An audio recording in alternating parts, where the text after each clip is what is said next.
Salam damai dan sejahtera di dalam nama Tuhan Yesus Kristus.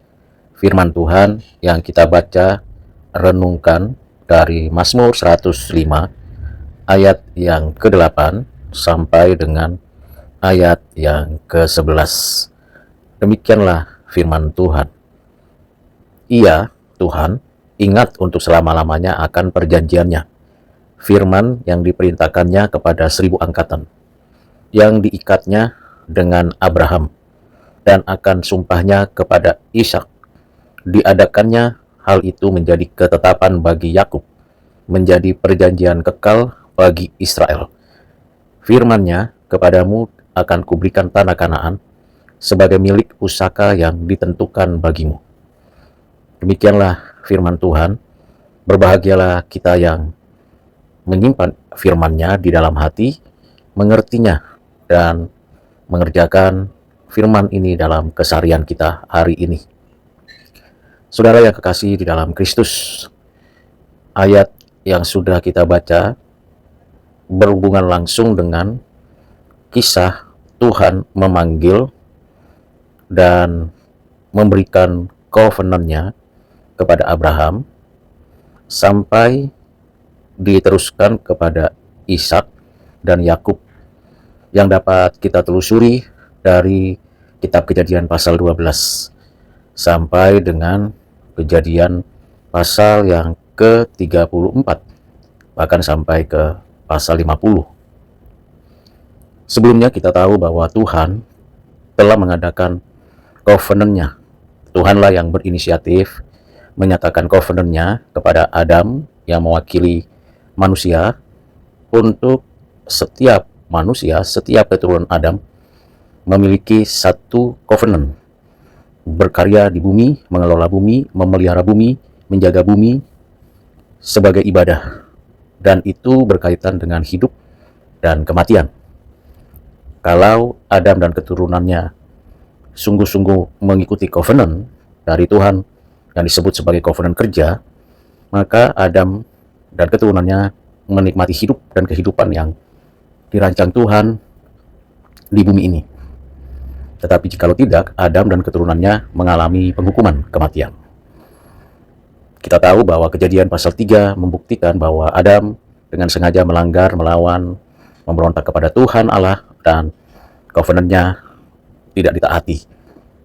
Akibatnya kematian dan kerusakan total. Adam dan Hawa istrinya diusir keluar dari Taman Eden, taman yang Tuhan buat di bumi ini khusus untuk Adam dan Hawa. Diusir keluar dari taman itu dan tetap dipelihara Tuhan, memiliki keturunan dan memenuhi bumi. Namun keberdosaan, akibat dosa, dampak dosa, penyebaran dosa tetap terjadi dari zaman ke zaman sampai puncak kejahatan manusia di zaman Nuh, dan Tuhan menghukum manusia dengan air bah. Namun Tuhan memanggil, menyatakan kasih karunia-Nya kepada Nuh dan mengadakan covenant dengan ciptaannya, dengan karyanya yang diwakili oleh Nuh. Covenant alam yang dinyatakan Tuhan untuk menunjukkan providensianya atas karyanya. Dan ini memberikan pengajaran kepada tiap orang yang membaca Kejadian pasal yang ke-7 sampai pasal yang ke-10, bahwa Tuhan adalah Tuhan yang tidak meninggalkan karya ciptaannya. Tuhan adalah Tuhan Allah yang mengadakan covenant dalam rangka providensianya. Tetapi manusia dalam keadaannya yang berdosa belum mendapatkan satu kekuatan, kepastian akan hidup dan kehidupan. Pada Kejadian pasal yang ke-12, Tuhan memanggil Abram dari Ur Kasdim dan memerintahkannya untuk meninggalkan keluarganya, tanah leluhurnya, kerabatnya, menuju tanah perjanjian yang disebut tanah Kanaan. Covenant yang dinyatakan Tuhan kepada Abraham berkaitan dengan covenant untuk menjadikan Abraham sebagai bapa orang percaya dari segala bangsa, bukan hanya bangsa keturunan Abraham secara lahir ya, tetapi dari segala bangsa. Covenant ini memberikan suatu perubahan sejarah umat manusia yang disebut sebagai sejarah penebusan. Melalui Abraham, covenant dinyatakan Tuhan sebagai covenant perjanjian hidup. atau disebut juga sebagai covenant untuk orang-orang pilihan Allah. Melalui Abraham, Tuhan menyatakan bahwa dia akan mendapatkan tanah dan keturunan. Abraham dengan anugerah iman yang diberikan Tuhan Allah menerima apa yang dinyatakan Tuhan melalui covenant-nya, walaupun secara kasat mata dan pengalamannya Abraham masih tidak bisa menyaksikan seluruh keturunan yang menguasai tanah Kanaan.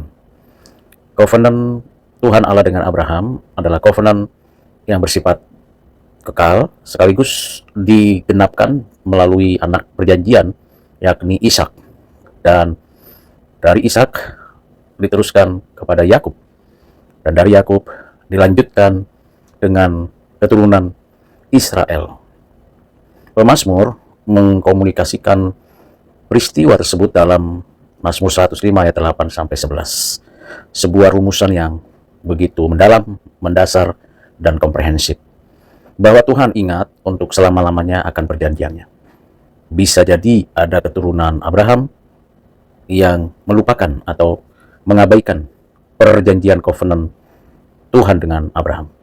Namun Tuhan pada dirinya adalah kekal. Apa yang dijanjikan, apa yang dinyatakan, sifatnya juga kekal.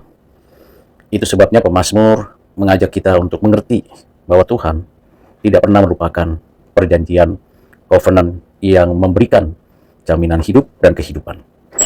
Saudara yang kekasih di dalam Kristus, pembelajaran ini memberikan kepada kita bahwa setiap covenant yang Tuhan nyatakan baik kepada Adam, Nuh, dan Abraham bersifat kekal, bukan bersifat sementara. Dan kita bersyukur melalui firman Tuhan yang tertulis, covenant yang dinyatakan Tuhan kepada Abraham, Ishak, dan Yakub dapat kita tahu, mengerti, dan yakini. Karena covenant itu bukan hanya berhenti pada Abraham, Ishak, Yakub, dan Israel, tetapi terus berlangsung terjadi bagi orang-orang pilihan sepanjang zaman yang hadir di dalam setiap tempat. Apa yang disampaikan pemazmur berkaitan dengan ketetapan, sumpah, dan perintah ikatan dalam covenant itu menunjukkan kepada kita bahwa Tuhan serius sungguh-sungguh menetapkan dan menggenapkan semua covenant tersebut bagi umat pilihannya. Saya dan saudara dengan keyakinan yang dikaruniakan Tuhan Allah mendapatkan covenant tersebut, menerima covenant tersebut yang isinya mencakup dua hal. Pertama, tanah perjanjian. Yang kedua, orang-orang yang membawa hidup dan kehidupannya di dalam Tuhan, keturunan ilahi, keturunan yang ditentukan Tuhan untuk percaya kepadanya.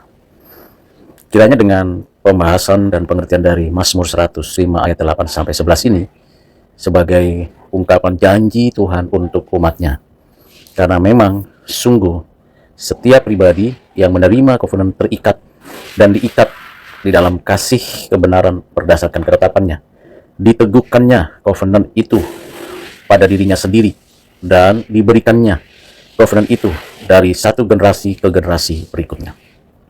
Kiranya Tuhan menolong, menyertai, dan memberkati kita. Tuhan Yesus memberkati saudara sekalian. Amin.